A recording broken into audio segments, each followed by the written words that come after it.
कुंज बिहारी जय राधा माधव कुंज बिहारी जय राधा माधव कुंज बिहारी जय राधा माधव कुंज बिहारी गोपी जन वल्लभ गिरिवरधारी जय गोपी जन वल्लभ गिरिवरधारी गोपी जन वल्लभ गिरिवरधारी जय गोपी जन वल्लभ गिरिवरधारी यशोदानंदन व्रज जन रंजन यशोदानंदन यशोदानंदन व्रज जन रंजन यशोदानंदन यमुना तीरावनचारी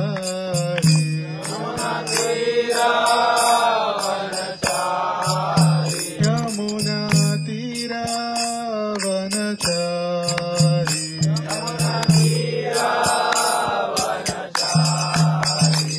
जय राधा माधव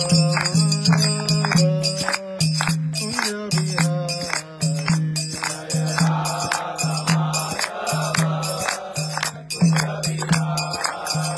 जय राधा माधव कुंज बिहारी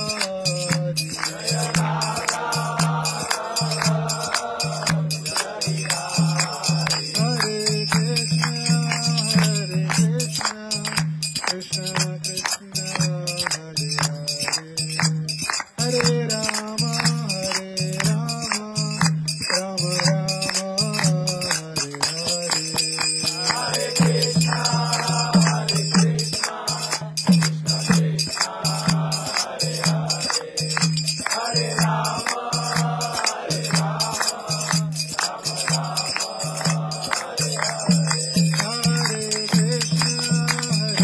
कृष्ण कृष्ण कृष्ण हरे हरे हरे राम राम राम हरे हरे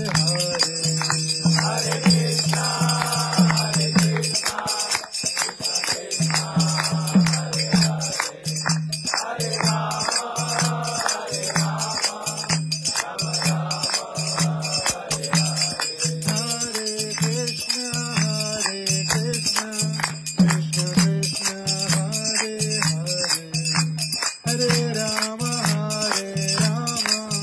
राम राम हरे हरे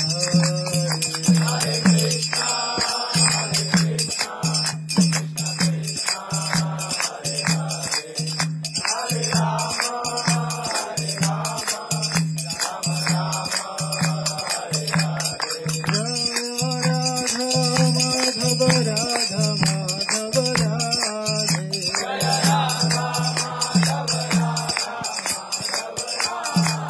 जय पंचतत्व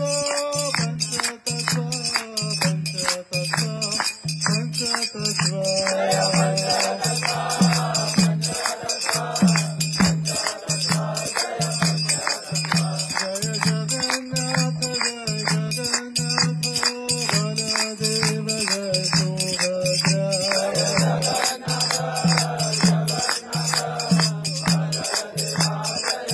जय प्रहलाद नरसिंह जय प्रहलाद नरसिंह जय प्रहलाद नरसिंह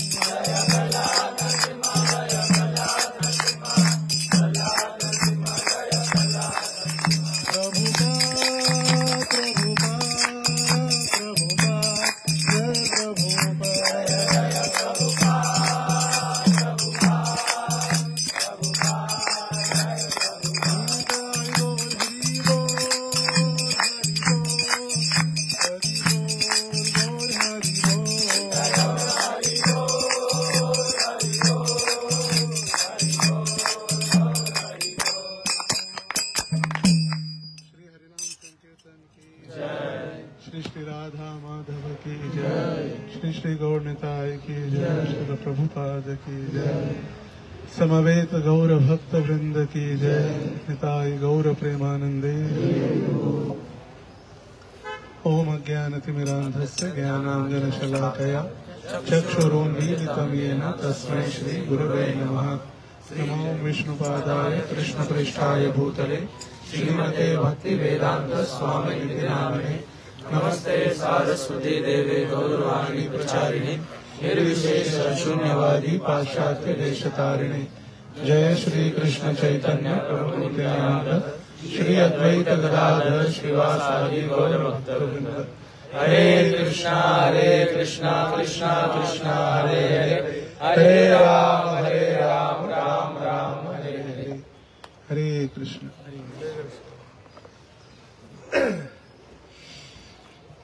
सर्वांचं स्वागत। आणि आजचा शेवटचा दिवस आपण आज श्रीधाम मायापूरमध्ये आहोत।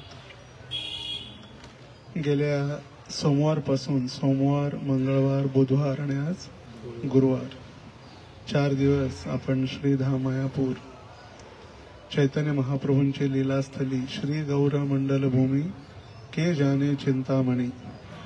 जी गौर मंडल भूमी म्हणजे चैतन्य महाप्रभूंची लीलास्थली आहे, किंवा जाने चिंतामणी, हे चिंतामणी धामाप्रमाणे आहे। या ठिकाणी केलेल्या सर्व इच्छा, आध्यात्मिक इच्छा विशेष करून चैतन्य महाप्रभू आणि त्यांचे भक्त पार्षद पूर्ण करतात।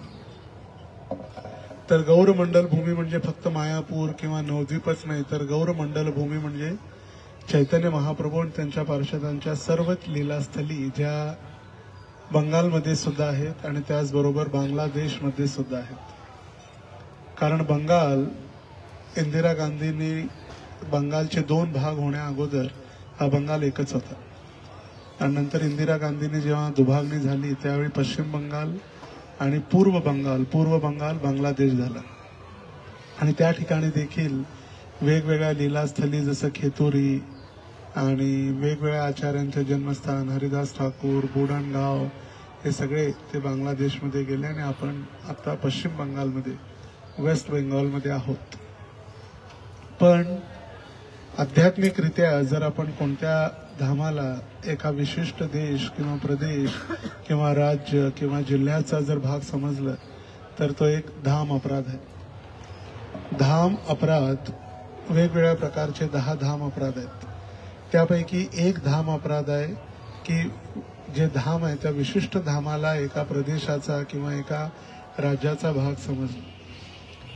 जसं नवद्वीप धाम पश्चिम बंगालमध्ये आहे किंवा वृंदावन उत्तर प्रदेशमध्ये आहे, हे समजणं देखील धाम अपराध आहे। धामामध्ये येऊन इंद्रिय तृप्तीच्या वाईट गोष्टी करणं तो सुद्धा धाम अपराध आहे। धामामध्ये येणाऱ्या सर्व धामवासी किंवा धामात राहणारे जे निवासी आहेत किंवा तीर्थयात्रा करण्यासाठी आलेले आहेत त्या लोकांना सर्वसाधारण समजणं तोही धाम अपराध आहे। धामाची महिमा सांगणाऱ्या वैष्णव आणि गुरूंना सर्वसाधारण समजणं तो देखील धाम अपराध आहे। धामामध्ये येऊन व्यवसाय करणं किंवा व्यापार प्रवृत्ती न येणं तो देखील धाम अपराध आहे।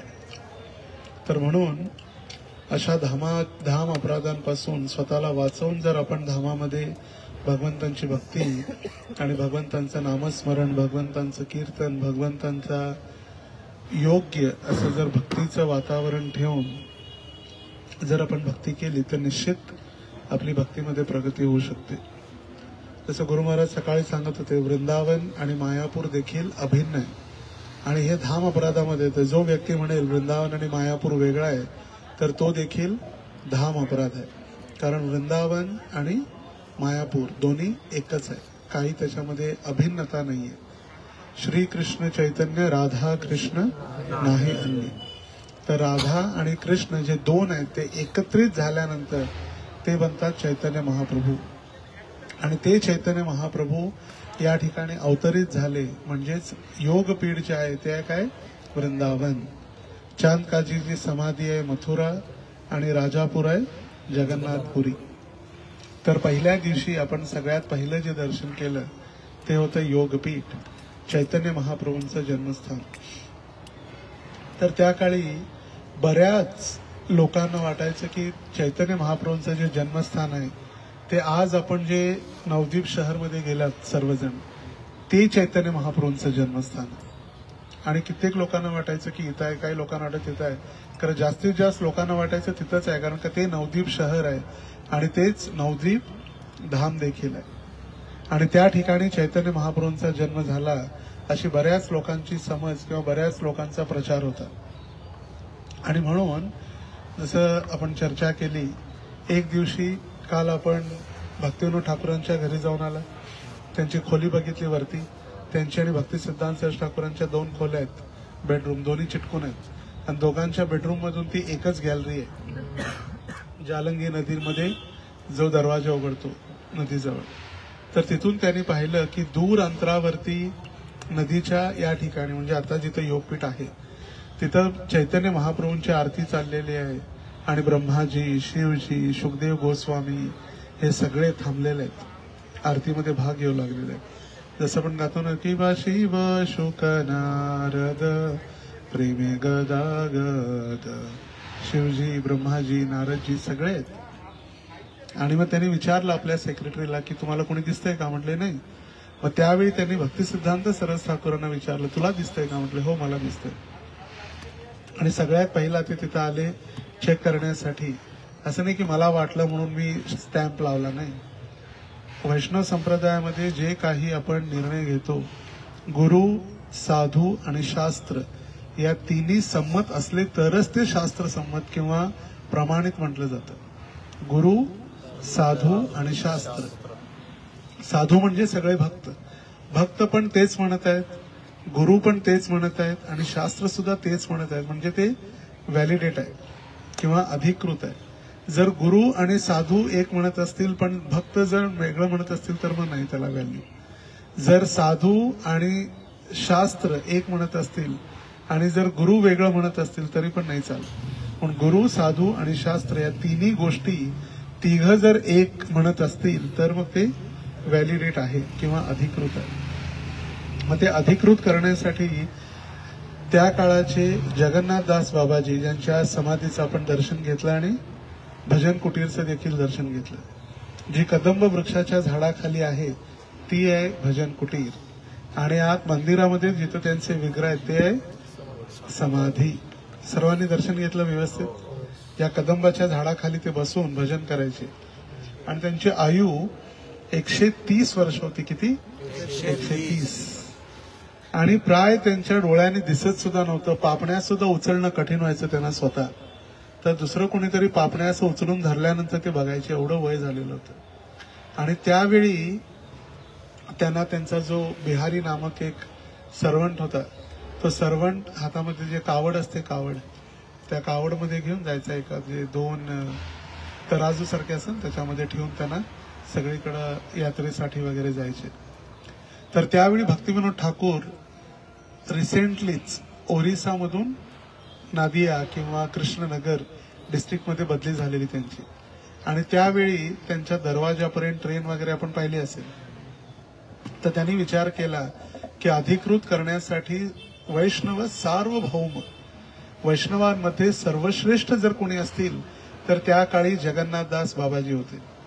तर त्यांना आपण घेऊन जाऊन विचारू की अधिकृत आहे का. आणि त्यांना विचारण्यासाठी मग पालखीची व्यवस्था केली. आता एवढे मोठे ऑफिसर आहेत, त्यांनी पालखीची व्यवस्था केली आणि पालखीमध्ये बसवून त्यांना त्या ठिकाणी घेऊन आले. पाहतात तो काय सर्वत्र तिथं अगदी तुळशीच्या बागा, अगदी भरगच्च म्हणतो ना आपण तशी तुळशीचं झाडं होती सगळी. आणि त्या ठिकाणी आता तुळशीचं झाड जिथं पवित्रता आहे तिथंच येतं. मुसलमानच्या घरात नाही, तिथं मियापूर होतं, मुसलमानचं पूर्ण अगदी मुस्लिम एरिया. आणि तिथं कशी तुळशी महाराणी येऊ शकते. तर त्यावेळी जगन्नाथदास बाबाजींना पालखीतून तिथं ठेवलं. ते पालखीतून बाहेर आले. आता विचार करा, ज्यांच्या पापण्या ते उचलू शकत नव्हते ते 10-10, 20-20 फूट उंच उड्या मारू लागले. यही तो गौरांगेर जन्मस्थान, यही तो गौरांगेर जन्मस्थान. आणि उड्या मारून त्यांनी अधिकृत केलं की हेच चैतन्य महाप्रभूंचं जन्मस्थान आहे. आता भक्तिविनोद ठाकूर जे राजासारखे होते, व्हाईसरॉय नंतर डिस्ट्रिक्ट मॅजिस्ट्रेट, आता त्यांना एक मंदिर बांधणं कठीण नव्हतं. तरी सुद्धा त्यांनी प्रत्येक भक्ताला सेवेत लावावं यासाठी प्रत्येकाच्या घरोघरी जाऊन फक्त 1 रुपये, किती 1 रुपये, प्रत्येकाकडून 1 रुपये गोळा करून ते मंदिर बनवलं. कारण का प्रत्येकाला सेवेत लावायचंय म्हणून. भक्तिसिद्धांत सरोज ठाकूरांनी गौडीय मठ बनवला आपल्या गुरूंना अर्पण करायसाठी. आणि तीच प्रभुपादांची इच्छा होती की माझ्या गुरूंना अर्पण करायसाठी हे वैदिक प्लॅनेटोरियम, द टेम्पल ऑफ वैदिक प्लॅनेटोरियम, जो गौरांग महाप्रभूंच्या भक्तीचा आणि सेवेचा प्रचार करेल. आजही गौरांग महाप्रभू नित्यानंद प्रभूंच्या लीला चालू आहेत. कालच गुरु महाराज कीर्तनच्या अगोदर सांगत होते, कोणो भाग्यवान जीव देखी बारे पारे. आणि कोण असे भाग्यवान जीव आजही आहेत, भाग्यशाली, त्यांना आजही त्या चैतन्य महाप्रभू आणि नित्यानंद प्रभूंच्या लीलांचं दर्शन करू शकतात. आजही संकीर्तन आंदोलन, आजही चैतन्य महाप्रभू नित्यानंद प्रभूंच्या लीला या धामात आहेत. तर त्या नीम वृक्षाच्या झाडाखाली दर्शन चैतन्य महाप्रभूंनी दर्शन दिलं किंवा अवतरित झाले म्हणून त्यांचं नाव झालं निमाय. नीम वृक्षाच्या खाली निमाय. आणि त्या ठिकाणी विग्रह कोणते कोणते होते? सगळ्यात पहिला राधा माधव, आणि त्यानंतर मध्ये चैतन्य महाप्रभू, विष्णुप्रिया, लक्ष्मीप्रिया आणि पंचतत्व आणि जगन्नाथ पंचतत्वच्या समोर. पाठीमाग लक्ष्मी नरसिंह आणि गौर गदाधर. गौर म्हणजे गौरांग महाप्रभू, गदाधर म्हणजे श्रीमती राधाराणी. त्यानंतर आपण जे दर्शन घेतलं भक्तिसिद्धांत सरस्वती ठाकूरांचं जन्मस्थान किंवा त्यांची समाधी. जन्मस्थान तर पुरीमध्ये आहे, ते आपण परवा दिवशी बघणार आहे. जन्मस्थान त्यांच्या समाधीचं स्थान, समाधी मंदिर, श्यामकुंड, गौर किशोरदास बाबाजींची समाधी, राधाकुंड आणि गोवर्धन परिक्रमा, गोवर्धन दर्शन, भक्तिसिद्धांत सरस्वती ठाकूरांच्या पादुका आणि त्यांनी तयार केलेलं म्युझियम. त्यावेळी भरपूर चालायचं डायरोमा म्युझियम. आजकाल मोबाईलमुळे आणि याच्यामुळे त्यात तेवढं इंटरेस्ट असं राहिलं नाही, पण पूर्वीच्या काळी भरपूर हालता देखावा. आम्हाला पण आठवतं, मी लहान होतो त्या गणपती मंडळामध्ये हालता देखावा असायचा. गणेशोत्सवमध्ये हालता देखावा बघायसाठी भरपूर रांग लागायची आणि जाणून बुजून ते सगळे पंडाल मंडप बंद करायचे, एकाच रांगेतून आत सोडायचे. तर त्या ठिकाणी भक्तिसिद्धांत सरस्वती ठाकूरांची जी समाधी आहे त्यांच्या जवळच त्यांचे गुरु महाराज गौर किशोरदास बाबाजींची देखील समाधी आहे. तर गौर किशोरदास बाबाजी कधीही शाळेत गेले नाही, कधीही ते शिक्षण घेण्यासाठी शाळा कॉलेजमध्ये त्यांनी प्रवेश केला नाही. आणि त्यांचे शिष्य विमला प्रसाद, भक्तिसिद्धांत सरस्वती, चालते फिरते वैदिक वाङ्मय होतं. कुठलं असं शास्त्र नाही की त्यांना माहित नाही, सगळं माहित होतं. आणि त्यांनी प्रत्येक वेळी विनंती करायची त्यांच्या गुरु महाराजांना, मला दीक्षा द्या, मला दीक्षा द्या. कारण वडिलांनी सांगितलेलं होतं भक्तिविनोद ठाकूरांनी की जर दीक्षा घ्यायची आहे तर कुणाकडून घ्यायची? गौर किशोरदास बाबाजींकडूनच घ्यायची. आणि त्यावेळी दीक्षा घेण्याचा आदेश जो भेटला तर त्या गौर किशोरदास बाबाजी म्हणायचे, अरे मी तर अनपढ गवार, तो तर इतका मोठा पंडित, दिग्विजय पंडित आहे आणि तो सूर्य सिद्धांतावरती टीका टिप्पणी केलेली आहे, मी तुला कसं दीक्षा देऊ शकणार? म्हणले जा, इथं थांबू नको, जा. दरवेळी हाकलून घालायचे, ते पुन्हा पुन्हा यायचे. ते म्हणायचे आता मी ठीक आहे, एक काम करतो, मी कृष्णाला विचारतो, भगवंतांना विचारून तुला दीक्षा द्यायची की नाही आपण ठरवू. मग विचारलं का? आले म्हटले नाही, नंतर विचारतो. पुन्हा आले म्हटले नाही, विचारलं नाही, विसरलो, नंतर विचारून सांगतो. असं चालायचं कित्येक दिवस. सरते शेवटी ते दीक्षा देत नव्हते म्हणून गौर किशोरदास बाबाजी राहायचे गावच्या बाहेर, जिथे सगळे लोक शौचक्रिया करण्यासाठी जातात, टॉयलेटला जातात. आणि काही काळासाठी ज्या ते गावात यायचे त्यावेळी भक्तिसिद्धांत सरस्वती ठाकूर, खराट असते ना आपला झाडू, त्या झाडूनी पूर्ण ती एरिया साफ करायचे, पूर्ण गाव जिथं शौचक्रिया करतात ते. आणि ते झाल्यानंतर तो झाडू आपल्या छातीवर ठेवून म्हणायचे, किती भाग्यशाली आहे झाडू, त्याने माझ्या गुरूंच्या सेवेमध्ये मला मदत केली. आणि हे पाहिल्यानंतर गौर किशोरदास बाबाजींचं हृदय द्रवित झालं आणि त्यांनी दीक्षा देण्याचं ठरवलं. असा दिखावा नाही केला त्याने, चला गुरुजी आहेत म्हणूनच चला झाडू मारतो पटकन, गुरुजी गेले तर झाडू टाकून आरामात गप्पा मारत बसतो, असं नाही केलं. गुरुजी आले चला चला पटपट सफाई करू, गुरुजी गेले की चला आराम रिलॅक्स. गुरुजी बघत नव्हते तेव्हाही ते सेवा करायचे आणि त्यामुळे त्यांचं हृदय द्रवित झालं गुरु महाराजांचं. आणि गौर किशोरदास बाबाजींचे एकमेव शिष्य, एकटेच शिष्य होते ते दीक्षित. ज्यावेळी त्यांची समाधी बांधण्याचा वेळ आला तर त्यावेळी कित्येक तथाकथित बाबाजी लोक तिथे थांबलेले होते, आम्ही समाधी बांधणार. गौर किशोरदास बाबाजींचे आम्ही शिष्य, आम्ही त्यांचे बाबाजी संप्रदायातले आहे. विमला प्रसाद भक्ती सिद्धांत सरस ठाकूर म्हटले, तुमच्यापैकी तुम्ही म्हणता वैरागी जीवन तुम्ही पालन केलेलं आहे. गेल्या 1 वर्षामध्ये जर कोणी स्त्रीबद्दल वाईट चिंतन किंवा मनन केलं नसेल, यापुढे कोण आहे मायकाला, यापुढे 1 वर्ष कुणीच नाही, सगळे मागे सरकले. म्हटलं 6 महिने, 3 महिने, 1 महिना, 1 आठवडा, 3 दिवस कोणी चाललं. ते म्हटले मी नैष्ठिक ब्रह्मचारी, आम्ही कधीही स्त्रीबद्दल आणि काम वासनेबद्दल कधीही चिंतन केलेलं नाही. नैष्ठिकी जो कधीही आपल्या स्तरावरून ज्याचं पतन झालेलं नाही, नैष्ठिकी ब्रह्मचारी, कधीही त्याचं ब्रह्मचारी व्रतावरून पालन त्यांनी कधी असं तोडलेलं नाही.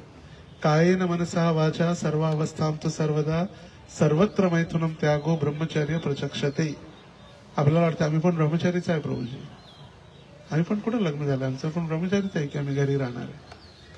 कायेन मनसहा वाचा, शरीराद्वारे, मनाद्वारे, वाणीद्वारे, कायेन मनसा वाचा, सर्व अवस्था, कुठल्याही अवस्थेमध्ये असो, आपण कपडे घातलेले असो, पाण्यामध्ये असो, कपडे घातलेले नसो, कसंही असो, सर्व अवस्था तू सर्वदा, कुठल्याही परिस्थितीमध्ये कुठेही असो, घरावर असो, मंदिरात असो, घराच्या बाहेर असो, कुठेही असो, सर्वावस्थां तू सर्वदा, सर्वत्र, सर्व परिस्थितीमध्ये, सर्व ठिकाणी जो ब्रह्मचर्याचं पालन करतो, मैथुनम त्यागो ब्रह्मचर्य प्रचक्षते. फक्त घरी राहून आम्ही राहतो म्हटलं ब्रह्मचारी होऊ शकत नाही. आजकाल किती लोक म्हणतात आम्ही पण बॅचलर आहे, पण ते बॅचलर डॅडीज आहेत, बॅचलर डॅडीज, युवक पिता, न लग्न झालेले पिता. ब्रह्मचार्य गुरुकुले वसंतांतो गुरोर्हितम आचरण दासवत्नीचो सुबे सुदृढ सौहृद. ब्रह्मचारी गुरूंच्या आश्रमामध्ये गुरूंच्या हितासाठी राहतो तो म्हणजे ब्रह्मचारी. ब्रह्मचारी गुरुकुले, गुरूंच्या आश्रमामध्ये, वसंतांतो राहतो कशासाठी, गुरूंच्या हितासाठी, गुरूंच्या प्रसन्नतेसाठी. तर ते म्हणाले मी नैष्ठिक ब्रह्मचारी आहे आणि त्यांनी मग त्यांना समाधी आपल्याच आश्रमामध्ये दिली.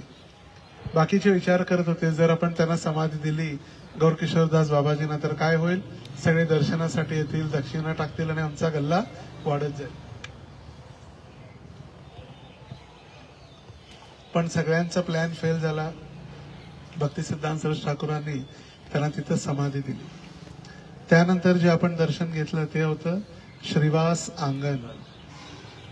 श्रीवास चैतन्य महाप्रभूंचे पार्षद श्री कृष्ण चैतन्य प्रभू नित्यानंद श्री अद्वैत गदाधर श्रीवास आदी गौर भक्तवृंद. कोण होते श्रीवास? नारद मुनी. नारद मुनी चैतन्य लीलेमध्ये भाग घेण्यासाठी श्रीवास बनून आले आणि त्यांच्या घरी चैतन्य महाप्रभूंनी या हरे कृष्ण आंदोलन किंवा संकीर्तन आंदोलनाची सुरुवात जी केली ते त्या घराच्या अंगणामध्ये, आणि म्हणून त्याला म्हटलं जातं श्रीवास अंगण. तसं मी सांगितलं त्या दिवशी देखील, श्रीवास ठाकूरांचा मुलगा मेला तरी त्यांनी स्ट्रिक्ट ताकीद दिलेली कोणीही रडायचं नाही. रडले, चैतन्य महाप्रभूंचं कीर्तन बंद झालं तर मी सुद्धा दगड बांधून गंगा नदीमध्ये जाऊन उडी मारेन, मी सुद्धा आत्महत्या करेन. कुणी रडलं नाही. खरं महाप्रभूंनी त्याला सरते शेवटी जिवंत केलं. त्यानंतर आपण जे दर्शन घेतलं ते होतं चांद काजी समाधी, कंस. आठवतंय का बंगालीमध्ये त्या प्रभूजींनी कथा केलेली? तेच कंस मामा आपल्या चैतन्य महाप्रभूंना म्हणू लागले, अरे मी तर तुझा मामा आहे आणि मामा असल्यावर तू कसा काय मला मारू शकतो. आता त्या कंसानं द्वापार युगामध्ये वेगवेगळे असुरांना भगवंतांना मारण्यासाठी पाठवलेलं होतं गोकुळामध्ये. बकासूर, अघासूर, पूतना, षटकासूर, आणि त्यामुळे त्यांना या यवन परिवारामध्ये जन्म घ्यावा लागला कंसाला चैतन्य लीलेमध्ये. तिथून आपण कुठे गेलो? राजापूर जगन्नाथ मंदिर. आता ते जगन्नाथ मंदिरची विशेषता अशी आहे की ते जगन्नाथ मंदिर आता इस्कॉन जवळ आहे, पण एक 20-25 वर्षापूर्वी ते इस्कॉन मध्ये नव्हतं किंवा इस्कॉन जवळ नव्हतं. ते असंच एक गावचं मंदिर. आणि सौरभ गांगुली, आता तो क्रिकेटर सौरभ गांगुली नाही, आता सौरभ गांगुली तिथला एक भक्त, त्यांनी ते मंदिर आणि विग्रह बनवलेले होते. तर मंदिर असंच पडीक होतं, कुणी काळजी घेत नव्हतं. असं ना वेगवेगळी कित्येक असे जे मंदिर आहेत जे असेच पडीक असतात, कुणी त्याची सेवा करत नाही, पूजा करत नाही, किंवा असेच बांधून कुणी काळजी घेणार नसतं. तर ते मंदिर बांधलेलं होतं आणि अर्ध पडीक आणि असे विचित्र परिस्थितीमध्ये होतं, कुणी सेवा करत नव्हते. आणि जे मायापूर धाम जे आहे, हे मायापूर धाम श्रील प्रभुपादांनी परमपूज्य जय पताका महाराजांना दिलेलं आहे सांभाळण्यासाठी सुरुवातीपासून. I have given the kingdom of God, you develop it and enjoy it. प्रभुपादांचे वाक्य, मी तुला भगवंतांचं साम्राज्य दिलेलं आहे, भगवंतांची राजधानी, ते आता त्याचा वाढव जीर्णोद्धार करून त्याचा उपभोग घे. तर काही भक्त तिथून यायचे, तिथले लोक आले, जय पताका महाराजांना भेटले, म्हटले महाराज हे मंदिर जगन्नाथांचं आहे, आपण घ्या आणि सेवा करा व्यवस्थित. इस्कॉनची सेवा किती चांगल्या पद्धतीनं चाललेली असते, आपण व्यवस्थित काळजीपूर्वक ती सेवा करू शकता. तर त्यावेळी आपण कोणतंही मंदिर जे आहे असंच इस्कॉनमध्ये घेऊ शकत नाही. त्याचे नीती नियम किंवा बरेच फॉर्मॅलिटीज आहेत मंदिर आपल्या संस्थेमध्ये घेण्यासाठी. तर महाराज थोडं विचाराधीन आणि चर्चा वगैरे चाललेली होती, जीबीसी मध्ये घ्यावं न घ्यावं, काय करावं, बऱ्याच चर्चा चाललेल्या होत्या. पण तोपर्यंत काही भक्तांनी तिथं सेवा चालू केलेली होती जाऊन, अतिभक्ती. अगोदरच सेवा चालू झालेली होती आणि भगवंतांना भोग लावणं सगळं चालू झालेलं होतं. महाराजांना कळालं आता काय करा, मला म्हटलं ठीक आहे बघू आता. मग हळूहळू बांधकाम वगैरे करायची तयारी. तर कमीत कमी भोग लावायला चालू झालं राजभोगचा दुपारच्या वेळी. आणि दुपारी राजभोगच्या वेळी खिचडी, भात, सब्जी असं इथं बनवून सायकलवरून मटक्यामध्ये ठेवून तिथं भोग लावायला जायचं. तर एक दिवस पुजारी गायत्री करते वेळी त्यांनी पाहिलं जगन्नाथ बलदेव सुभद्रा ऑल्टर मधून निघाले चालत. हे प्राचीन आपलं सत्ययुग, त्रैतायुग, द्वापारयुगच्या गोष्टी नाही, आता 20-22 वर्षापूर्वीच्या गोष्टी आहेत, 20-25 वर्षापूर्वी. तर जगन्नाथ बलदेव सुभद्रा निघाले. म्हटले कुठे चालले? म्हटलं आम्ही इस्कॉन मंदिरात चाललोय. म्हटले का? म्हटले तिथं तुम्ही राधा माधव आणि नरसिंहदेवांना वेगवेगळे 56 भोग लावता आणि इथं फक्त खिचडी आणि दाल राईस, आम्हाला तिथं जाऊन राहायचं, आम्ही नाही राहणार इथं.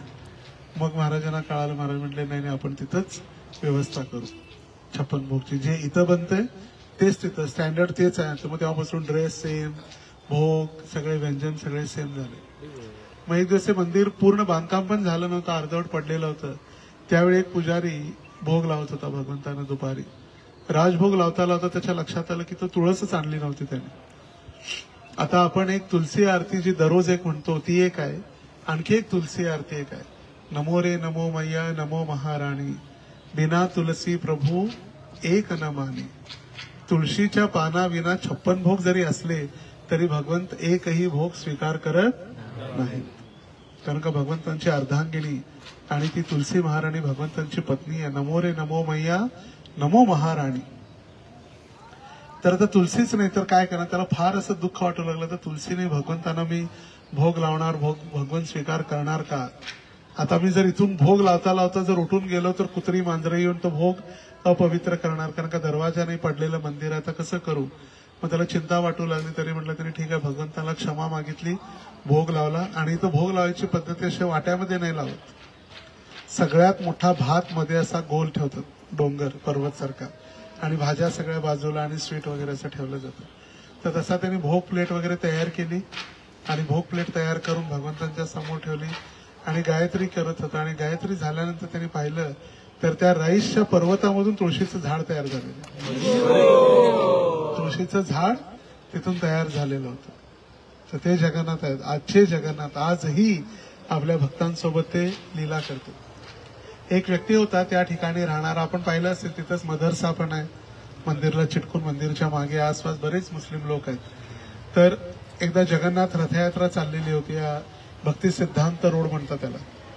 हुलर घाट पासून जो काझीची समाधी आहे हा जो मेन रोड आहे त्याला भक्ती सिद्धांत स्वामी मार्ग म्हटलं जातं. तर तिथं रथयात्रा चालू होती. आपले भक्त बरेच रथयात्रा करत होते आणि जगन्नाथांचा प्रसाद वितरण चाललेलं होतं. तर एका टोटो नव्हत्या अगोदर सायकल होत्या. सायकलमध्ये बसून ते घेऊन जायचे. तर एका व्यक्तीनं सायकलवाल्याने 2 द्रोण मागून घेतले खिचडी प्रसाद, एक स्वतःसाठी आणि आपल्या एक मित्रासाठी. तर तो मित्र मुसलमान होता आणि त्या मुसलमान मित्राने काय केलं, म्हटलं आमच्या ह्याच्यात काय अलाव, म्हटलं काय परमिशन वगैरे काय नाही, मूर्तीपूजा वगैरे काय नसते. त्यांनी प्रसाद फेकून दिला. आता जगन्नाथांचा प्रसाद फेकून दिल्यानंतर आता बघा मुस्लिम व्यक्ती आहे, भगवंत इतके क्रोधित झाले अशा कार्यावरती. विशेष करून बलरामजी त्याच्या रात्री स्वप्नात आले. बलरामजी त्याच्या छातीवर बसले जाऊन आणि त्याला इतकं मारू लागले, गालावरती जोर जोरात मारू लागले, गाल लाल लाल झाले अक्षरशः. आणि सुभद्रा म्हणू लागली त्याला अजून मारा, आला दंड द्या, कारण याने आपल्या भगवंतांचा प्रसाद, जगन्नाथांचा प्रसाद फेकलेला आहे. रातोरात उठला, बघितला गाल लाल लाल झालेले आहेत, घाबरलेला होता अगदी. घरात जी काही फळं वगैरे असतील घेतली, पळत पळत मंदिरात आला 3:30लाच. पुजारी मंदिर सुद्धा उघडलं नव्हतं. म्हटलं काय झालं, म्हटलं हे घ्या जगन्नाथांना भोग करला, तुमचं काय पूजा वगैरे आणि मला प्रसाद द्या. आणि प्रसाद द्यायसाठी जेव्हा आरतीसाठी ऑल्टर उघडलं त्यावेळी त्यांनी सांगितलं मी आज येण्याचं कारण ही जी पांढरी मूर्ती आहे ती माझ्या छातीवर बसून मला मारत होती बघा. म्हटले कसे लाल लाल झालेत गाल. आणि जी मधली जी आहे पिवळी मूर्ती ती म्हणत होती अजून याला मारा, अजून मारा. ही जी मूर्ती आहे पिवळी. तर आजही जगन्नाथ बलदेव सुभद्रा आपल्या लीला त्या ठिकाणी करत आहेत. आणि म्हणून इथं जे राधा माधवांना भोग लावतो तोच तिथं भोग लावला जातो. इथं जे वस्त्र असतात तिथंच. आपण मग सकाळी 4:30 वाजता वगैरे जर मंगल आरती आपण ऑनलाईन बघत असाल मायापूर टीव्हीवर तर 3-4 ऑल्टर आपल्याला दाखवले. सगळ्यात पहिला राधा माधव पंचतत्व आणि जगन्नाथांचं देखील. तर ते जगन्नाथ मंदिर. त्यानंतर आपण संध्याकाळी प्रभुपादांची पुष्प समाधीचं दर्शन घेतलं. बरोबर. श्रील प्रभुपाद 1977 14 नोव्हेंबर रोजी कार्तिक गोवर्धन पूजेच्या 7व्या दिवशी संध्याकाळी 7:25 श्रील प्रभुपादांनी शरीर सोडलं. तर पुष्प समाधी म्हणजे याचा अर्थ जेव्हा आचार्य शरीर त्याग करतात, त्यांचे जे शरीर आहे दिव्य देह, आपण म्हणू शकत नाही वारलेलं शरीर किंवा मृतदेह, तो दिव्य देह जो आहे त्या देहावरची जी फुलं एकत्रित कळशमध्ये ठेवली जातात. त्यांचा हार किंवा त्यांना अर्पण केलेली फुलं, त्यांच्या चरणातली फुलं, आणि मग ती फुलं जमिनीमध्ये ठेवून त्याला समाधी दिली जाते. त्याला म्हटलं जातं पुष्प समाधी. दंत समाधी म्हणजे दाताची, ग्रंथ समाधी म्हणजे त्यांनी वापरलेल्या ग्रंथांची समाधी, केश समाधी, केश जे असतात ते केश कोणीतरी काढून ठेवून जपून ठेवलेले असतात, मग त्याला समाधी दिली जाते. तर त्यामध्ये भगवंतांच्या भक्तांचं अस्तित्व किंवा त्यांची उपस्थिती आहे म्हणून ती समाधी दिली जाते. तर नवीन मंदिर होण्या अगोदर मायापूर किंवा या भागातील सगळ्यात मोठं मंदिर म्हणजे प्रभुपाद समाधी होती. सगळ्यात मोठं मंदिर विशाल. आम्हाला आठवतं जेव्हा मी यायचो गंगा नदी क्रॉस करून त्यावेळी गंगा नदीतून तेच मंदिर दिसायचं अगोदर. आता जसा मोठा डोम दिसतोय TOVPचा तसा छोटं मंदिर जे होतं समाधी तेच सगळ्यात मंदिर होतं मोठं. तर त्या ठिकाणी प्रभुपादांचे आठवणी म्हणजे प्रभुपादांची कार, अँबॅसेडर कार, पहिली लाल रंगाची अँबॅसेडर प्रभुपादांची पर्सनल कार तर त्या ठिकाणी ठेवलेली आहे. आणि प्रभुपादांचे गुरु भक्ती सिद्धांत सरस्वती ठाकूर, भक्ती विनोद ठाकूर, गौर किशोरदास बाबाजी, जगन्नाथ दास बाबाजी यांचे विग्रह वरती प्रभुपादांचं म्युझियम, त्यामध्ये प्रभुपाद वेगवेगळ्या शिष्यांना भेटलेलं, त्यानंतर रथयात्रा, देहत्याग करताना जलदूतमध्ये तिथे सगळं वर्णन त्या ठिकाणी. त्याचबरोबर त्या ठिकाणी बऱ्याच वैष्णव समाधी देखील आहेत. वैष्णव समाधीमध्ये श्रीधर महाराजांची समाधी आहे. जे श्रील प्रभुपादांचे शिष्य कॅनडाचे होते, कॅनेडियन, आणि त्यांना जॉली स्वामी म्हटलं जायचं. जॉली स्वामी. जॉली स्वामी म्हणजे कायम प्रसन्न असणारे, आनंदित, काही टेन्शन नाही, जॉली, कायम हसत असणार. आणि ते टोपी वापरायचे. आय एम प्रभुपाद्स डॉग, मी प्रभुपादांचं कुत्रा आहे. ते टोपी घालायचे. त्यांची टोपी, त्यांचे जे सगळे टी शर्ट वस्त्र वगैरे आहेत ते जुहू मध्ये आहेत. कधी आपण जुहू मंदिरात जर गेला तर फर्स्ट फ्लोअरवरती ऍडमिनिस्ट्रेटिव्ह ब्लॉक्स जिथे आहेत तिथे एका छोट्या कपाटात ठेवलेल्या आहे सगळ्यांना दर्शनासाठी. तर त्यांनी संन्यास घेतलेला. ते मुंबईमध्येच ब्रह्मचारी होते आणि गुरु महाराजांसोबतच संन्यास त्यांचा 6 डिसेंबर 1975 साली, म्हणजे आजपासून 50 वर्षापूर्वी 3 जणांचा संन्यास कृष्ण बलराम मंदिरात झालेला होता. श्रीधर स्वामी, पृथापुत्र स्वामी आणि लोकनाथ स्वामी. 3, एक फ्रेंच, एक इंडियन आणि एक कॅनेडियन. फ्रेंच आणि कॅनेडियन दोघांनी शरीर सोडलं, श्रीधर स्वामी आणि पृथापुत्र स्वामी. ते दोघेही भगवतधामात गेले. तर त्यांची विशेष देण भारतीय मंदिरांसाठी म्हटलं तर मेल आउट, जे मेलिंग केलं जातं, म्हणजे मंदिरातून लेटर पाठवलं जातं, अपील, एक लेटर तयार करून पाठवलं, तुमच्या दुकानात येते लेटर, हरे कृष्ण मंदिरातर्फे अन्नदानासाठी आपण सहकार्य करा. मग त्याच्यामध्ये चेक पाठवायसाठी एन्व्हलप वगैरे सगळी तयारी, सगळं रेडीमेड असतं. तुमची इच्छा झाली चेक लिहायची तर चेक लिहून त्याच्यात टाकायचं, फक्त लिहून पोस्ट ऑफिसमध्ये टाकायचं. स्टॅम्प वगैरे लावायची काही आवश्यकता नाही. तर ते मेलिंगचं त्यांनी व्यवस्था केलेली होती श्रीधर स्वामी.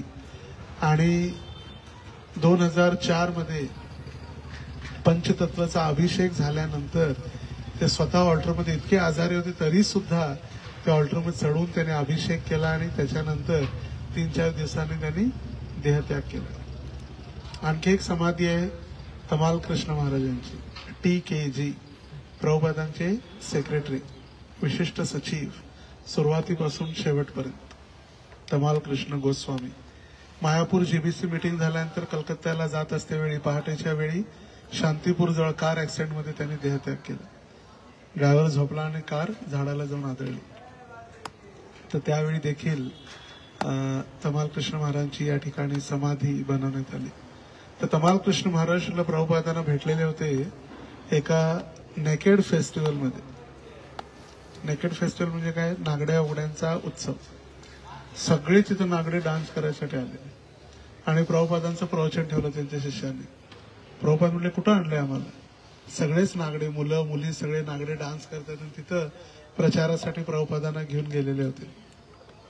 तर एका व्यक्तीने दरवाजा उघडला, प्रभुपादांना मदत केली आणि तोच व्यक्ती शेवटी दरवाजा बंद करण्यासाठी सुद्धा आला कार्यक्रम झाल्यानंतर. आणि त्याने विचारलं, स्वामीजी मला तुमच्या संस्थेमध्ये भाग घ्यायचा आहे, काय नियम वगैरे आहेत सांगा. प्रभुपाद म्हटले, सगळ्यात पहिला कपडे घालायचे नियम आहेत, सगळ्यात पहिला कपडे घाला. तर तेच तमाल कृष्ण महाराज होते, तमाल कृष्ण गोस्वामी, प्रभुपादांचे सगळ्यात स्ट्रिक्ट सेक्रेटरी. सगळेजण त्याला म्हणायचे हॉट तमाल, गरम, कायम असे कडक गरम असायचे, ज्यांनी अमेरिकेमध्ये वगैरे बराच प्रचार प्रसार केलेला आहे. त्याबरोबर गौर गोविंद महाराजांची समाधी आहे. गौर गोविंद महाराज जे भुवनेश्वर ओरिसाचेच होते आणि जेव्हा पहिल्यांदाच ते प्रभुपादांना भेटण्यासाठी आले त्यांनी पहिलीच दीक्षा संन्यास मागितली. हरिनाम ब्राह्मण दीक्षा नाही, संन्यास. प्रभुपादांना कळाला भक्त यांनी ऑलरेडीच भागवतम वगैरे अध्ययन सगळं केलेलं आहे, त्यामुळे प्रभुपादांनी त्यांना संन्यास दिला. गौर गोविंद महाराज त्यांची समाधी आहे. भक्तितीर्थ महाराजांची समाधी आहे, रक्षा समाधी. कारण भक्तितीर्थ महाराजांनी सांगितलं, मी शरीर त्याग केल्यानंतर मी युद्धभूमीमध्ये शरीर त्याग करणार. गीतानगरी अमेरिकेमध्ये त्यांनी शरीर त्याग केला आणि तिथं अंतिम संस्कार झाल्यानंतर जी रक्षा होती, राख, त्याची समाधी आहे तिथं, रक्षा समाधी. तर ज्यावेळी प्रभुपादांना भेटायसाठी बरेच भक्त यायचे, तमाल कृष्ण महाराज वगैरे सगळे, आणि हे घनश्याम दास तमाल कृष्ण महाराजांचं नाव होतं घनश्याम. घनश्याम म्हणजे ते काळे होते, निग्रो, ब्लॅक निग्रो. महाराजांना सकाळी एकदम ब्लॅक निग्रो, तर काळे असल्यामुळे त्यांना त्यांचं नाव फार आवडायचं घनश्याम. कारण का, घनश्याम म्हणजे काळा रंग. घन इवह श्यामः, घन म्हणजे आकाशातले काळे ढग जसे आहेत त्यांना म्हटलेलं आहे घनश्याम. तर ते बुक डिस्ट्रीब्युशन करायचे. आपणही बुक डिस्ट्रीब्युशन करता. कोण कोण करते बुक डिस्ट्रीब्युशन? बुक डिस्ट्रीब्युशन करतो का वेंकी? तर जे जे बुक डिस्ट्रीब्युशन करतात, आपल्याकडे बुक्स आहेत, आपण दाखवतो आणि बुक डिस्ट्रीब्युशन करतो, बरोबर? तर घनश्याम दास बुक डिस्ट्रीब्युशन करायचे, जे प्रभुपादांनी लिहिलेले नाही आहेत, लिहिणार आहेत अशा बुक्सचे स्टँडिंग ऑर्डर्स घ्यायचे. प्रभुपादांनी 7 स्कंद लिहिलेले आहेत, 8वा 9वा 10वा अजून लिहिलेला नाही, तरी सुद्धा ते युनिव्हर्सिटीमध्ये जाऊन बल्क ऑर्डर घ्यायचे, 10-10, 20-20, 25-25 भागवतम सेट्स. आणि प्रभुपाद म्हणायचे घनश्याम दासचा बुक डिस्ट्रीब्युशनचा स्कोर माझं खरं औषध आहे. तो स्कोर ऐकल्यानंतर माझं तब्येत ठीक होते. तर बऱ्याच वेळी प्रभुपादांचे शिष्य त्यांना स्कोर वाचून दाखवायचे. आणि एकदा तमाल कृष्ण महाराज स्कोर वाचून दाखवल्यानंतर प्रभुपाद म्हटले, your life is successful Ghanshyam Prabhu, म्हणजेच भक्ती तीर्थ महाराजांना, तुझं जीवन यशस्वी आहे. मग दुसऱ्यांदा जेव्हा प्रभुपाद लंडनमध्ये होते, सगळेजण म्हटले तर तू स्वतःच आहे, जा आणि अनाउन्समेंट करून सांग प्रभुपादांना, बुक डिस्ट्रीब्युशनचा रिपोर्ट दे तूच. प्रभुपाद लक्षच देत नव्हते, इकडे बघ तिकडे बघ, इकडे काहीतरी ठेव, ग्लास उचलून ठेव. आणि रिपोर्ट वाचून झाल्यानंतर प्रभुपाद म्हटले, don't think that you are doer, Krishna is the doer. त्यांना अहंकार येऊ नये. प्रभुपाद म्हटले, असा विचार करू नको की तू करताय, करून घेणारे कोण आहेत? भगवंत आहेत. तर ते घनश्याम प्रभू किंवा भक्ती तीर्थ स्वामी. आणि कोणाची समाधी आहे तिथं? भक्तिचारू स्वामी महाराजांची. नमो विष्णुपादाय कृष्ण प्रेष्ठाय भूतले श्रीमते भक्तिचारू स्वामी निती नामिने स्निग्ध चेत सुप्रणेत वाङ्मी नामच रसाप्लुतम प्रभुपादगत प्राण नवमी भक्तिचारू पदम. त्यांची समाधी आहे, त्यांचं प्रणाम मंत्र. नमो विष्णुपादाय कृष्ण प्रेष्ठाय भूतले श्रीमते भक्तिचारू स्वामी इति नामिने सुप्रणेत स्निग्धचेत सुप्रणेत वाङ्मी नामच रसाप्लुतम. जे प्रभुपादांचे ग्रंथ होते, इतक्या सरळ आणि रसमय भाषेमध्ये त्यांनी त्यांचे भाषांतर केले. कशातून? इंग्लिशमधून, बंगालीमधून. प्रभुपाद गत प्राण, ज्यांचे प्रभुपाद गत की प्राण, त्यांचा प्राण की जीवन म्हणजे प्रभुपाद आहेत, अशा भक्तिचारू महाराजांना माझा प्रणाम आहे. नवमी भक्ती चारू पदम, अशा भक्तिचारू महाराजांच्या चरणांचा आम्ही आश्रय घेतो. तर भक्तिचारू महाराज प्रभुपादांना भेटले पहिल्यांदा 15 जानेवारी 1977 साली. 14-15 जानेवारी 1977 मकर संक्रांती, ज्यावेळी प्रयागराजला कुंभमेळा होता. आणि कुंभमेळ्यामध्ये महाराज प्रभुपादांना भेटले. महाराजांनी पहिला अध्यात्माविषयी किंवा भारतीय संस्कृतीविषयी इतका आदर किंवा इतका सन्मान नव्हता अगोदर. कारण महाराजांना वाटायचे सगळे साधू असेच असतात ते सगळे. मग जर्मनीमध्ये जेव्हा महाराज कॉलेजला होते, मास्टर्स डिग्री जर्मनीमध्ये केली महाराजांनी, तर त्यावेळी मित्रांमध्ये बोलता बोलता सनातन संस्कृतीबद्दल जेव्हा प्रश्न उठला, महाराज अगदी दुःखी झाले. आणि तिथून भारतात आल्यानंतर सगळ्यात पहिला त्यांना ग्रंथ भेटला, Bhakti Rasamrita Sindhu, the nectar of devotion. आणि तो ग्रंथ वाचून महाराज प्रभुपादांकडे आकर्षित झाले. म्हटले, हाच व्यक्ती आहे जो मला आध्यात्मिक जीवन देऊ शकतो. अगोदर ते गेलेले हरिद्वार, ऋषिकेश वगैरे वेगवेगळ्या साधूंना भेटण्यासाठी. पण जेव्हा भक्ती रसामृत सिंधू ग्रंथ वाचला, ही बिकेम कन्व्हिन्स झाले की नाही, हेच पक्के माझे गुरु आहेत. आणि मग ऑक्टोबर नोव्हेंबर ते कलकत्त्यामध्ये होते, 3C अल्बर्ट रोड. आणि मग डिसेंबर जानेवारीमध्ये 1-2 महिने मायापूरला न्यू भक्त म्हणून त्यांनी जॉईन केलं. त्यावेळी भवानंद महाराज किंवा भवानंद प्रभू ते मुख्य होते, मायापूरचे ऑफिसर. मायापूर त्यांच्या अंतर्गत मॅनेजमेंट चालायचं. मग त्यांनी सांगितलं आपण सगळेजण बस पार्टी घेऊन बुक डिस्ट्रीब्युशन करायसाठी कुठे जायचंय, कुंभमेळ्याला, आणि तू सुद्धा चल प्रभुपादांना भेटायसाठी.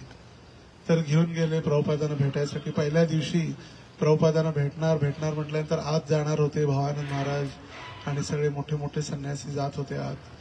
तर प्रभुपादांजवळ जाण्यासाठी परवानगी भेटली नाही, कारण का फक्त सिनियर्स अलाउड मीटिंगसाठी. म्हटलं चला संध्याकाळी 7:30 वाजता प्रभुपाद दर्शन देणार आहेत.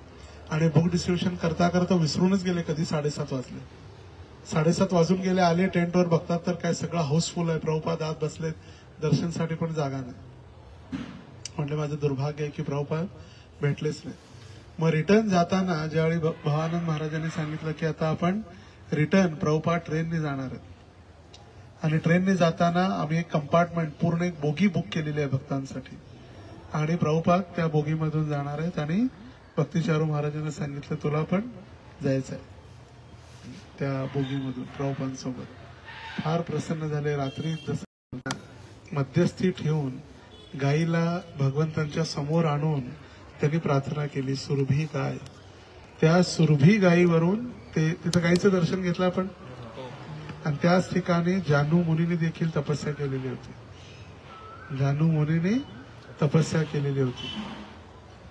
जानू मुनी ज्यावेळी भागीरथी गंगा प्रकट झाली, जसं प्रभूजींनी सांगितलं होतं, गंगा शिवजींच्या जटामध्ये, आणि ती जानू मुनीने पिऊन टाकली पूर्ण. आणि मग जानू मुनींना प्रार्थना केल्यानंतर जानू मुनीने आपल्या तोंडातून पुन्हा ती गंगा प्रकट केली, म्हणून जानू मुनींद्वारे तिचं नाव झालं जान्हवी. जान्हवी तटवने जगमन लोभा, किंवा दक्षिणे निचाईच्या बामे गदाधर. जे निताई चांद गदाधर जे आहेत सगळे हे जान्हवी तटवने. तिथूनच जवळ असलेलं घर कुणाचं, भक्ती विनोद ठाकूर, स्वानंद सुखद कुंज. तर भक्ती विनोद ठाकूर त्यांची आयु भागवत धामामध्ये म्हणजे गोलोकमध्ये त्यांचं वय 12.5 वर्ष आहे. किती? 12.5. त्याचं वय वाढत नाही तिथं. तर भक्ती विनोद ठाकूर म्हणतात 12.5 वर्ष आमार नाम स्वानंद सुखद धाम. तर गोलोक धामामध्ये माझं वय 12.5 वर्ष आहे, आणि जशी चांदणी चमकते तसे त्यांचे चमकणारे कपडे आहेत. आकाशात जसे तारे चमकतात किंवा विजा कडकडतात, चांदीचा रंग जसा असतो ना, सिल्वर कलर, तसे त्यांचे कपडे आहेत. आणि वय किती आहे? 12.5 वर्ष आमार. माझं वय किती आहे? 12.5 वर्ष. स्वानंद सुखद धाम, आणि ते गोलोक धामाचंच नाव ते आहे. आणि जसं गुरु महाराज सांगितलं सकाळी, तर 4 आचार्य कोण कोण? भक्ती विनोद ठाकूर, भक्ती सिद्धांत सरस्वती ठाकूर, गौर किशोरदास बाबाजी आणि जगन्नाथदास बाबाजी, 4 जण एका वेळी या मायापूर धामात होते. आणि त्यापैकी 3 जण भक्ती विनोद ठाकूर दररोज भागवत कथा करायचे त्या घराच्या बाहेर बसून, आणि ते ऐकायसाठी गौर किशोरदास बाबाजी यायचे. तिथे एक छोटं मंदिर आहे भक्ती गौर किशोरदास बाबाजींचं, तिथं बसून त्या झाडाखाली ते भागवत पाठ ऐकायचे. तर ते घर. त्यानंतर नरसिंहपल्ली, ज्या ठिकाणी नरसिंह भगवंतांनी एका कल्पामध्ये, एक कल्प म्हणजे ब्रह्माजीचा 1 दिवस, ब्रह्माजीच्या एका दिवसामध्ये ज्यावेळी हिरण्यकश्यपूचा वध केला त्यावेळी भगवंतांनी हात धुतलेलं ते पाणी आहे नरसिंहपल्ली. आणि ते नरसिंह भगवंत आहेत. कित्येक लोकांना वाटते ते हनुमानजी आहेत, डीटी हनुमानजीचे डीटी आहेत वाटते, पण ते कोण आहेत? नरसिंह भगवंत आहेत. हरिहर क्षेत्र आपण पाहिलं असेल. हरी आणि हर 2 जण अर्धे अर्धे आहेत. हरी कसे आहेत? काळे की गोरे आहेत? हरी गोरे आहेत, आणि हर कसे आहेत? काळे आहेत. शिवजी काळे आहेत, त्यांच्या गळ्यामध्ये साप आहे, आणि ते 2 जण एकत्र, भक्त आणि भगवंत एकत्रित आल्याचं स्थान हरिहर क्षेत्र. आज आपण जे दर्शन घेतलं धामेश्वर महाप्रभू. तर धामेश्वर महाप्रभू हे स्थान चैतन्य महाप्रभूंचं सासर किंवा चैतन्य महाप्रभूंचं घर देखील म्हणू शकतो. ज्यावेळी चैतन्य महाप्रभूंचा पहिला विवाह झाला, लक्ष्मीप्रिया काही आजारा कारणानं तिनं शरीर सोडून दिलं आणि चैतन्य महाप्रभूंची इच्छा नव्हती दुसरं लग्न करण्याची, पण त्यांची आई शची मातेनं विनंती केली, म्हटले अजून नवीन असतो, अजून तू तरुणच आहे, लवकर एक दुसरं लग्न कर. आणि जे दुसरं लग्न केलं ती म्हणजे विष्णुप्रिया, साक्षात लक्ष्मी. आता विष्णुप्रिया धामेश्वर महाप्रभूंच्या चरणात पोचला का? कुठं पोचला मग? गोलोक, सोलापूर, वैकुंठ की स्वर्गात? तर ज्यावेळी चैतन्य महाप्रभूंनी संन्यास घेतला त्यावेळी चैतन्य महाप्रभूंचं वय होतं 24. किती? 24. तर मग विष्णुप्रियाचं किती असेल विचार करा. 4-5 वर्षांतर लहानच असणार विष्णुप्रिया, 18-19. तर एक ऑलमोस्ट कित्येक दिवस जेव्हा कळालं विष्णुप्रियाला की चैतन्य महाप्रभू आता संन्यास घेणार आहेत, तर दररोज ती विनंती करायची, शोभतंय का, इतकी तरुण पत्नी एकटीला सोडून तुम्ही संन्यास घेताय, आईला सोडून संन्यास घेताय, सगळ्या भक्तांचं काय होणार, आणि असं संन्यास घेणं चुकीचं आहे. भरपूर प्रयत्न केला, पण चैतन्य महाप्रभूंचं ठरवलेलं होतं प्रचारासाठी संन्यास घेणं वयाच्या 24व्या वर्षी. 24 किंवा 24 पेक्षा जास्त कोण आहे तिथं? 24 किंवा 24 पेक्षा जास्त. आणि 24 पेक्षा कमी किती जण आहेत? 24 पेक्षा कमी आहे तुम्ही सगळे. किती आहे? 23, 21, 19, 20. तर 24व्या वर्षी चैतन्य महाप्रभूंनी संन्यास घेतला. अजून तुमच्याजवळ आहे 2-3 वर्ष तयारी करायसाठी संन्यासची. तर जेव्हा कळालं की संन्यास घेणार आहेत आणि संन्यास घेण्यासाठी जाणार आहेत, इथून एक जवळच एक घाट आहे. ज्यावेळी चैतन्य महाप्रभू घर सोडून घाटावरती निघाले आणि त्या घाटाचं नावच आहे निर्दय घाट. निर्दय, त्या गावाला नाव सुद्धा दिलं निर्दय, कारण शचीमाता आली शोधत शोधत, कुठं आहेत महाप्रभू, कुठं आहे चैतन्य, कुठं आहे निमाई, कुठं आहे निमाई, कुठं सोडून गेला, कुठूनच गेला. म्हटले संन्यास घ्यायसाठी निघून गेले. म्हटले तुम्ही सगळे निर्दयी आहे, निर्दय, तुम्ही सगळे निर्दयी आहे. म्हणून घाटाचं नाव झालं निर्दय घाट. त्या घाटावरून चैतन्य महाप्रभूंनी संन्यासासाठी पलायन केलं. तर ज्यावेळी विष्णुप्रियाला कळालं की आता संन्यास घेण्यासाठी माझे पती निघालेले आहेत, तिने एक चैतन्य महाप्रभूंचे विग्रह बनवून घेतले जे आज आहेत ते धामेश्वर महाप्रभू. आणि दररोज त्यांची आराधना पूजा त्यांनी चालू केली आणि 2 मटके मागवले. 2 मटके. आता एका मटक्यामध्ये ती तांदूळ भरून ठेवायची आणि एक वेळा हरे कृष्ण कृष्ण कृष्ण हरे हरे, हरे राम राम राम हरे हरे, एक महामंत्र झाल्यानंतर एक तांदळाचा कण दुसऱ्या भांड्यात टाकायची. आणि दिवसभरामध्ये जेवढे महामंत्र म्हणतील तेवढ्याच तांदळाच्या दाण्याचा किंवा तांदळाचे कण त्याचा भात शिजून ती खायची. बस एकदाच संन्यास झाल्यानंतर.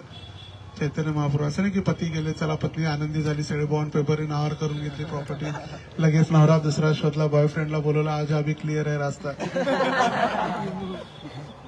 आजकाल काही होऊ शकतं, रास्ता क्लिअर हो गया, काटा निकल गया, आ जाओ अभी, असं काहीच नव्हतं. तर 24व्या वर्षी महाप्रभूंनी संन्यास घेतलं. तर विष्णुप्रिया 18 ते 20 वर्षापेक्षा लहानच होती. तर या लहान वयामध्ये शेवटच्या क्षणापर्यंत जितके महामंत्र तितकेच तांदळाचे कण. कसं आहे का कुणाची बायको नवरा आजारी पडल्यानंतर जेवण सोडते वगैरे ना, आनंदाने 4 का जास्त कधी बरं झालं, किरकिरी नाही, आम्हाला जरा कमी झाले, हे करा ते करा. तर ते धाम आहे आणि त्या धामाचे महाप्रभू धामेश्वर, नवद्वीप धामाचे महाप्रभू म्हणजे धामेश्वर महादेव. तर त्यांचं आपण दर्शन घेतलं. उद्या सकाळी आपण जाणार आहोत दर्शनार्थी. नंतर जपाटॉक जेव्हा होईल त्यावेळी आपण जाणार आहोत. कुठलं घर ते? नित्यानंद प्रभू आणि चैतन्य महाप्रभू, नंदनाचार्य. नंदनाचार्यांचं घर आहे, जिथं आपण स्नान केलं प्रभुपाद घाट, त्याच्या अलीकडे थोडं, त्या ठिकाणी एक दर्शन आपण उद्या सकाळी दर्शन करून येऊ. त्या ठिकाणी पहिल्यांदा चैतन्य महाप्रभू आणि नित्यानंद प्रभू फिजिकल भेटले, फर्स्ट टाइम. ब्रजेंद्र नंदन जयी सची सुत होईलो सेई, बलराम होईलो निताई. ब्रजेंद्र नंदन म्हणजे कृष्ण आणि बलराम झाले कोण? नित्यानंद. तर या दोघांची पहिली भेट जी झाली ते नंदनाचार्यांचं घर आहे. तर त्या ठिकाणी ज्यावेळी दोघांनी आलिंगन दिलं, इतकं रडू लागले, दोघांशी गंगा वाहू लागले म्हणे त्या ठिकाणी. इतका प्रेमाचे अश्रू बाहेर येऊ लागले त्या ठिकाणी. फर्स्ट टाइम एव्हर दोन भगवंत कृष्ण आणि बलराम, चैतन्य महाप्रभू नित्यानंद प्रभू यांची पहिली भेट नंदनाचार्यांच्या घरी झाली. आणि हे तर आपण पाहिलंच. TOVP चैतन्येर प्रकाश, चैतन्येर सेवार प्रचार प्रकाश होईल. जसं जीव गोस्वामींनी भविष्यवाणी केलेली.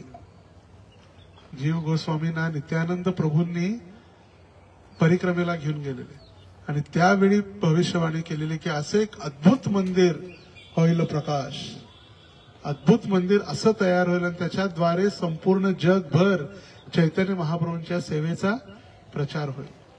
तर ते आहे TOVP, the temple of Vedic planetarium. जसं शाळेत शिकवलं जातं, सूर्य मध्ये आहे, सगळे ग्रह सूर्याभोवती फिरतात, बरोबर बरोबर का? पण ते चूक आहे. पृथ्वीमध्ये आहे, सगळे ग्रह पृथ्वीभोवती फिरतात. ज्याला म्हटलेलं आहे जिओसेंट्रिक मेथड, सन सेंट्रिक मेथड नाही. आपल्याला शिकवलं जातं सन सेंट्रिक मेथड, पण भागवत शिकवतं जिओसेंट्रिक मेथड. पृथ्वीमध्ये आणि सर्व ग्रह पृथ्वीच्या भोवताली फिरतायत. तर एक जो डोम आहे त्याच्यामध्ये ते पूर्णपणे खगोल दाखवलं जाणार आहे. कशा पद्धतीनं सूर्यमाला, ग्रह तारिका, चंद्र, सूर्य सगळे कसे पृथ्वीच्या भोवती फिरतात. दुसरा जो छोटा डोम आहे त्याच्यामध्ये नरसिंह भगवंत आहेत आणि मधल्या डोम मध्ये 3 ऑल्टर आहेत. पहिल्या ऑल्टरमध्ये गुरु शिष्य परंपरा, जगन्नाथदास बाबाजी, गौरकिशोरदास बाबाजी, भक्तिविनोद ठाकूर, भक्ती सिद्धांत आणि श्रील प्रभुपाद. आणि त्यांच्या मागे उभारलेले 6 गोस्वामी, षड गोस्वामी. वंदे रूप सनातनौ रघुयुगौ श्री जीव गोपाल गौ. जीव गोपाल, रघुनाथ दास, रघुनाथ भट्ट, गोपाल भट्ट आणि रघुनाथ सनातन गोस्वामी आणि रूप गोस्वामी. हे षड गोस्वामींची पहिलं ऑल्टर. दुसऱ्या ऑल्टरमध्ये मध्ये पंचतत्व आणि तिसऱ्या शेवटच्या ऑल्टरमध्ये राधा माधव अष्टसखी आणि एक विशेष वेगळंच ऑल्टर प्रल्हाद नरसिंहासाठी. तर आपण भजन कुटीर बघितली सगळ्यांनी. ज्या भजन कुटीरमध्ये गौरनिताई आहेत ते 1986 साली जी आलेली पदयात्रा द्वारका ते मायापूर, त्याची ते पदयात्राचे विग्रह आहेत. इथून हल्लेच नाही म्हटलं, इथंच राहायचं आपण. आणि जो भजन कुटीर आहे प्रभुपादांनी 1971 साली घेतलेलं, ते पहिलं जागा घेतल्यानंतर पहिलं जे कन्स्ट्रक्शन झालं या लँडमध्ये, आपल्या भूमीमध्ये, ती भजन कुटीर. त्याच्यातच ब्रह्मचारी आश्रम, त्याच्यातच छोटे राधा माधव मंदिर, त्याच्यातच सगळे प्रभुपाद वगैरे सगळे राहायचे त्याच्यातच. आणि तेव्हापासून ते सुरुवात झालेलं हरे कृष्णा संस्थेची सुरुवात श्रीधाम मायापूरमध्ये.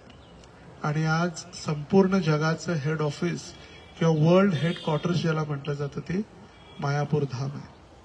वर्ल्डचं हेडक्वार्टर, फक्त इंडियाचं नाही, भारताचं हेड ऑफिस आहे जुहू, मुंबई. आणि हे संपूर्ण जगाचं. प्रभुपाद म्हणायचे Vrindavan is my home, Mayapur is my place of worship and Bombay is my office. Vrindavan माझं घर आहे, मायापूर माझं साधना करण्याचं स्थान आहे, भजन स्थली, आणि बॉम्बे माझं दफ्तर, ऑफिस आहे. त्या ठिकाणी ऑफिशियल काम होतं. तर राधा रास बिहारी, राधा श्याम सुंदर आणि राधा माधव. तर प्रभुपादांनीच या राधा माधवांची पंचतत्व, छोटे पंचतत्व यांची स्थापना केली. आपलं सौभाग्य आहे की आपण अशा धामामध्ये, जे वृंदावनहून अभिन्न आहे, अशा धामामध्ये आपण आलेलो आहोत. महेश प्रभू सांगत होते, प्रभूजी असं वाटतं कुठेतरी वेगळ्याच ठिकाणी आलो, एकदम जगाच्या पलीकडं आध्यात्मिक जीवनात. आणि एवढंच आहे आध्यात्मिक जगत आहे, तुम्ही याच्या बाहेर जावा, काहीच नसते. इथं जो आनंद कीर्तन आणि जे भक्तिविनोद ठाकूरांनी ज्या भविष्यवाणी केलेली, एक दिवस असा येईल की फ्रेंच, अमेरिकन, रशियन लोक बंगाली लोकांच्या हातामध्ये हात धरून कीर्तन करतील. झालं सत्य. आपण पाहतो दररोज बंगाली लोक आणि अमेरिकन, युरोपियन एकामेकाच्या हातात हात धरून नृत्य करतात की नाही. भक्तिविनोद ठाकूरांनी 100-150 वर्षापूर्वी केलेली भविष्यवाणी, अनेक भविष्यवाणी केले त्यांनी. सगळे रशियन, अमेरिकन, युरोपियन मायापूर धामात येतील आणि जय सच्चिनंदन गौरहरी, जय सच्चिनंदन गौरहरी म्हणून कीर्तन करतील. होतंय. आता त्या परिक्रमेमध्ये 12,000 भक्त आहेत. त्या 12,000 भक्तांपैकी 2,000 इंटरनॅशनल, म्हणजे विदेशातून आलेले सगळे, हिंदी, बंगाली, त्यानंतर साऊथ इंडियन ग्रुप, असे 12,000 भक्त एक दररोज चालत असतात. 7 दिवस 9 द्वीप फिरून प्रत्येक ठिकाणी भगवंतांच्या धामाचं दर्शन. ज्यांच्याजवळ वेळ आहे, कधी भविष्यामध्ये नवद्वीप धाम परिक्रमा करणं आवश्यक आहे. ज्या ज्या ठिकाणी आपण गाडीद्वारे, कारद्वारे, बसद्वारे पोहोचू शकत नाही, चालत जाऊन आपण दर्शन घेतो. शेतामध्ये, नदीच्या काठावरती जे जे स्थान आहेत, ते सगळे स्थान 7 दिवसामध्ये. जसं वृंदावन परिक्रमा, ब्रजमंडल परिक्रमा 1 महिना चालते, 30 दिवस कार्तिक. कारण भगवान कडक आहेत, स्ट्रिक्ट आहेत, पण चैतन्य महाप्रभू अगदी दयाळू आहे. 7 दिवसामध्ये 9 द्वीप. तर पुढच्या वर्षी प्लान करा, यात्रा के बजाय नवद्वीप मंडल परिक्रमा ही आ सकते हैं. जिसको भी आना है नवद्वीप मंडल परिक्रमा के एक दिन पहले पहुंच जाए.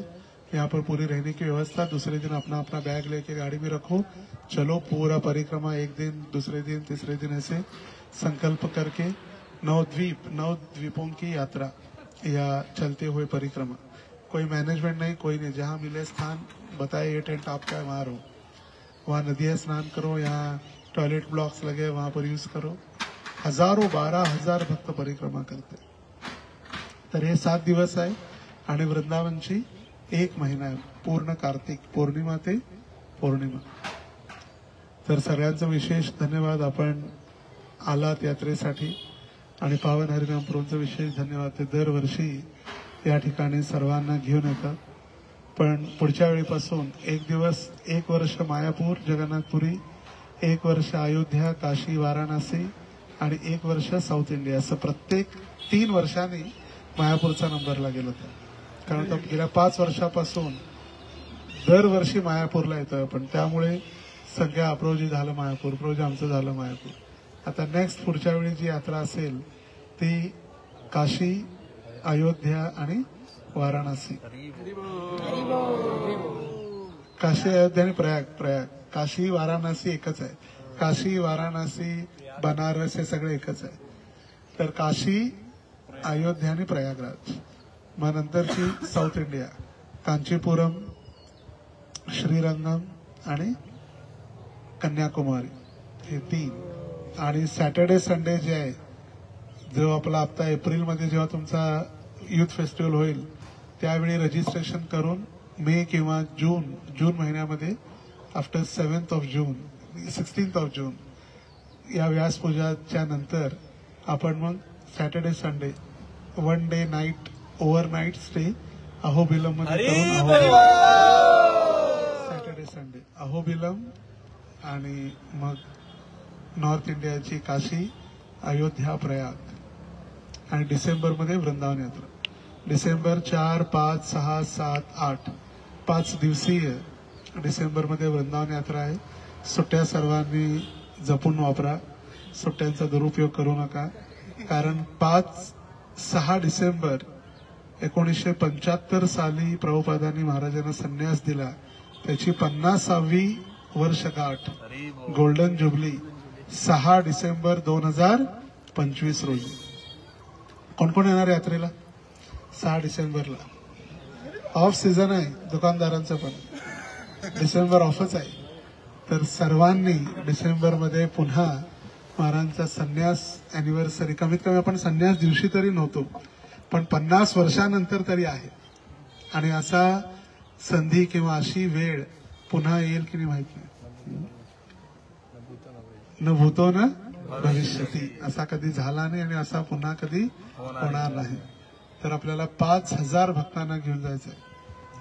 तर आतापासून सगळी तयारी करा आणि सगळ्यांना जे जे सेवेसाठी व्हॉलेंटियर्स येतील त्यांची सगळी व्यवस्था केली जाईल आणि आपल्याला भरपूर सेवेकरी पण लागणार आहेत आणि भरपूर भक्त पण लागणार आहेत सर्वांच्या सेवेसाठी.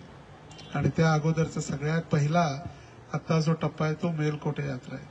मेलकोटे ब्रह्मचारी, जे ब्रह्मचारी ऍस्पिरंट्स आहेत किंवा ब्रह्मचारी बनण्याची इच्छा आहे त्यांना लाल कपडे तिथेच दिले जातील मेलकोटेमध्ये. तर ज्यांना ज्यांना लाल कपडे सॅफ्रॉन घालायचं आहे ती मेलकोटे यात्रा 15, 16, 17, 18, 19, 20 5 दिवसीय आणि 1 डे उडुपी कृष्ण. तर यात्राच यात्रा आहेत.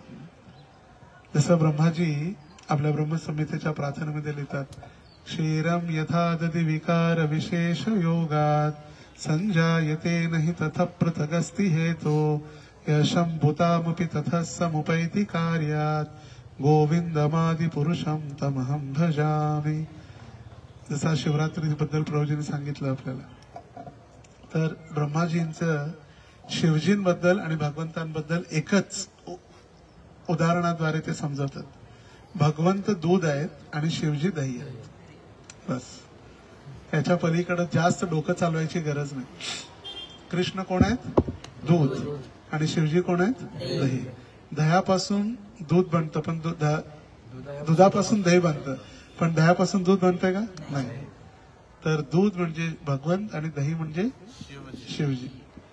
तर त्याच शेवटी प्रार्थनेमध्ये ब्रह्माजी लिहितात, कथा गानम नाट्यम गमनमपि वंशी प्रिय सखी सदानंदम ज्योती परमपि तदा स्वाद्यमपि च स यत्र क्षीराब्दी श्रवती सुरभि यश सुमहान निमेषार्धाख्यो वा व्रजति नहि यत्रापि समयः भजे श्वेतद्वीपं तमहमिह गोलोकमितियं विदंतस्ते क्षितिविरचाला कतिपये. म्हणजे भगवंतांच्या धामात चालणं सुद्धा नृत्य करण्याप्रमाणे, बोलणं सुद्धा गायन करण्याप्रमाणे. तसंच भौतिक जगामध्ये लोक वेगवेगळ्या पिकनिक करायसाठी जातात. गोवा गेले, मनाली गेले किंवा कुठं मैसूरला गेले, फिरायला जातात लोक, उटीला गेले. पण असा आनंद आहे का तिथं? असा सोहळा स्वर्गीय सुद्धा नाही. आता बघा कीर्तन असं चालू होईल 5:30-6 वाजता की पूर्ण जग कीर्तनामध्ये नृत्य करायला लागेल. आणि म्हणून म्हटलेलं आहे प्रभुपादांनी असं घर बांधलं की ज्या घरामध्ये संपूर्ण विश्व निवास करू शकतं. हरे कृष्णा कृष्ण कृष्ण हरे हरे, हरे राम